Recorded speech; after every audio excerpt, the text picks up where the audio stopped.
கேளுங்க கேளுங்க.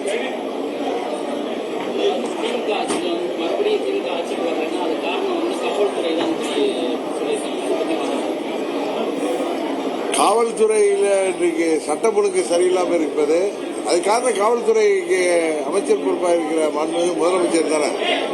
தேர்தல் வாக்குறுதிகள் எல்லாம் விவசாயிகளாக இருக்கட்டும், அரசு ஊழியர்கள், ஆசிரியர்கள், போக்குவரத்து தொழிலாளர்கள், மின்சாரத்துறை ஊழியர்கள், இன்னும் சொல்ல போனால் இளைஞர்கள், மாணவர்கள், மாற்றுத்திறனாளிகள், மருத்துவர்கள், செவிலியர்கள் என அடுக்கிட்டே போனா. யாருக்கு சொன்ன கிட்டத்தட்ட 520 450 சொன்ன வாக்குறுதிகள்ல மெஜாரிட்டியை நிறைவேற்றாம இன்றைக்கு தமிழ்நாடு முழுவதும் மக்கள் போராடுகின்ற சூழ்நிலை, பெண்களுக்கு பாதுகாப்பு இல்லாத சூழ்நிலை, பாலியல் வன்கொடுமை டெய்லி பார்த்தோம்னா மீடியாவில் அதான் செய்திகள், கொலைகள். இன்னைக்கு கூட பார்த்தோம், ஒரு காவல்துறை அதிகாரியை தாக்கப்பட்டு மரணம் அடைஞ்சிருக்கிறாரு.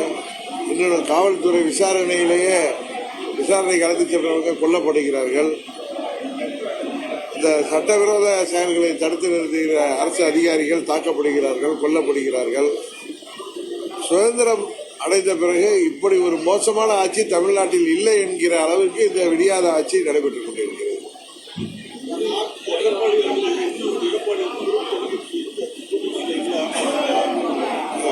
தேசிய ஜனநாயக கூட்டணி தான் இந்த மக்கள் விரோத திமுக ஆட்சியை வீழ்த்தக்கூடிய கூட்டணி. அதில் ஒவ்வொரு தலைவர் பேசுவதை வைத்துக் கொண்டு நீங்க கேள்வி கேட்பதை விட, திசை திருப்புவதுமாக கேட்பதை விட, இன்றைக்கு மக்களை இந்த ஆட்சியில் இருந்து பாதுகாப்பதற்கான நடைமுறைகளை நாங்கள் எடுத்து வருகிறோம். இன்னும் 6 மாதம் கழித்து வருகிற தேர்தலில் உறுதியாக மக்கள் எங்களுக்கு ஆதரவாக வாக்களிக்கப் போகிறார்கள் என்பதை உறுதிப்படுத்தி வருகிறோம். அதை விட்டு தேவையில்லாத கேள்விகளை தினமும் கேட்க வேணாம்னு நான் நினைக்கிறேன். உறுதியாக பண்ணுறோம். நாங்கள் இணைந்து தானே செயல்பட்டு இருக்கோம்.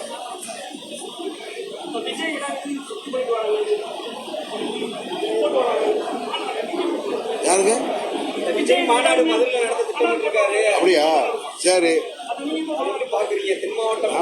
வெயிட் பண்ணுங்க. நாங்க சரியான நேரத்தில் அம்மா மக்கள் முன்னேற்ற கழகம் தேவையான இடங்கள்ல மாநாடு நடத்தும். விஜய் கூட்டணி நிறைய பேர் அழைக்கிறாரு. ஆனா நான் தான் விஜய் தான் வேட்பாளர் அப்படின்னு சொல்லிட்டு நான் முதல்வர் வேட்பாளர் நாங்க தான். ஆனா கூட்டணிக்கு நாங்க எல்லாத்தையும் அழைக்கிறோம் அப்படின்னு நாங்க சொல்றாரு. திமுக வேட்பளிக்கணும்னு சொல்றாரு. நீங்க கூட்டணிக்கு அவங்க கூட வர வாய்ப்பு இருக்கா? நீங்க அவங்க கூட சேர வாய்ப்பு இருக்கா? இதெல்லாம் உங்க யூகங்களுக்கெல்லாம் நான் ஜோசியத்துக்கெல்லாம் பதில் சொல்ல முடியாது. இன்னும் ஒரு 6 மாதம் பாருங்க. அந்த டிசம்பர் ஜனவரியில எல்லா கூட்டணிகளும் ஒரு இறுதிக்கட்ட நிலை வந்து உறுதியாக மக்கள் யாருக்கு வாக்களிக்க வேண்டும் என்கிற நிலையை எட்டுகின்ற அளவிற்கு சிறப்பாக தமிழ்நாட்டில் வர 26 சட்டமன்ற பொறுத்தவரை நடக்கும். நான் வந்து இந்த முறை அப்பாயின்மெண்ட் கேட்கல.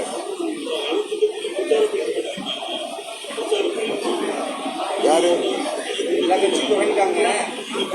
அவங்க வந்து ஒவ்வொருவரும் ஒரு மாதிரி பிரச்சாரம் செய்வோம். இப்ப நீங்க பாத்தீங்கன்னா இப்ப திருமங்கலம் தொகுதிக்கு வந்திருக்கிறத இங்க கிளை செயலாளர்ல இந்த அனைத்து நிர்வாகிகளையும் சந்தித்து தேர்தலுக்கு பணியாற்றுவதற்காக அவர்களோட கலந்தாலோசனை தான் வந்திருக்கோம். அம்மா மக்கள் முன்னேற்ற கழகத்தின் சார்பாக தேர்தல் பிரச்சார பயணம் நான் செய்வேன்.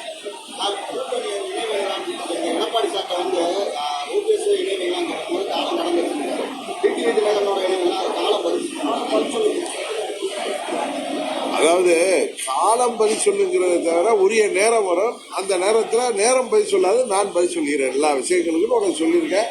அது இன்னும் ஒரு 6 மாதம் பொறுத்திருக்கால் எல்லாம் ஒரு இறுதி விடம் பெறும். அந்த நேரத்தில் நீங்க கிளியரா நீங்க விரும்புகின்ற விஷயங்கள் எல்லாம் தெரிய வரும்.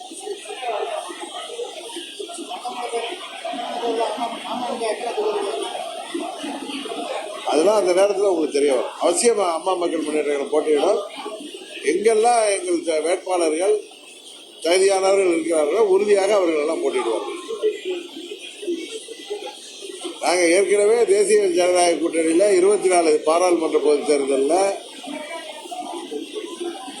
அன்கண்டிஷனல் சப்போர்ட்டா சேர்ந்திருக்கோம். இன்னும் தேர்தல் வரப்போகிறது. நாங்கள் தேசிய ஜனநாயக கூட்டணியில் அம்மா மக்கள் முன்னேற்ற அங்க வகிக்கிறோம்.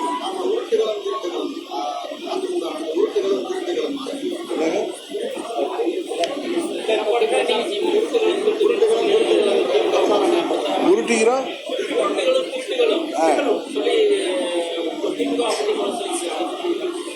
அதை பத்தி ஊடகத்தை சேர்ந்த நீங்களும் அரசியல் வல்லுநர்கள் தான் கருத்து சொல்லணும். ஒரு கட்சியின் தலைவராக நான் வந்து இன்னொரு கட்சியோடைய பிரச்சாரத்தை பற்றியும் மக்களை சந்திப்பதை பற்றியும் பேசுவது கண்ணியமாக இருக்காது.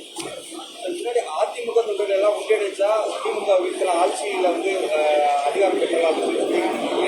இப்ப தேசிய ஜனநாயகத்தோட இப்போ எல்லாரும் ஒன்றா இணைஞ்சிருக்கீங்க கூட்டணியில. இந்த தேர்தல் எப்படி இருக்க போது நினைக்கிறீங்க? உறுதியாக எங்கள் கூட்டணி மக்கள் விரும்புகிற கூட்டணியாக, கூட்டணி ஆட்சி முதல் முறையாக தமிழ்நாட்டில் மக்கள் கூட்டணி ஆட்சிக்கு வாக்களிக்க போகிறார். ஏன்னா ஒரு குடும்ப பிடியில இந்த ஆட்சி தத்தளித்துக் கொண்டிருக்கிறது. அதுபோல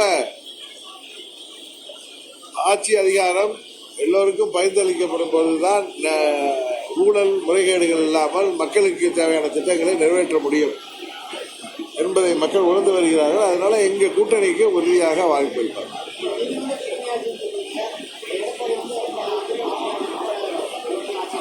இந்த கேள்விக்கு நேரத்தை சிவகங்கையில் பதில் சொல்லி நீங்க உங்க ஊடகங்கள்லாம் வந்துட்டு திரு அமித்ஷா அவர்கள் என்ன நினைப்பாரோ அதை தான் நானும் சொன்னேன். வேற ஒண்ணு இதுல ஒன்றும் முரண்பாடு எல்லாம் இல்லை. திரு அமித்ஷா அவர்கள் என்ன சொல்லியிருக்காரோ அதை தான் நான் திரும்ப சொன்னேன். வேற ஒண்ணு சரி.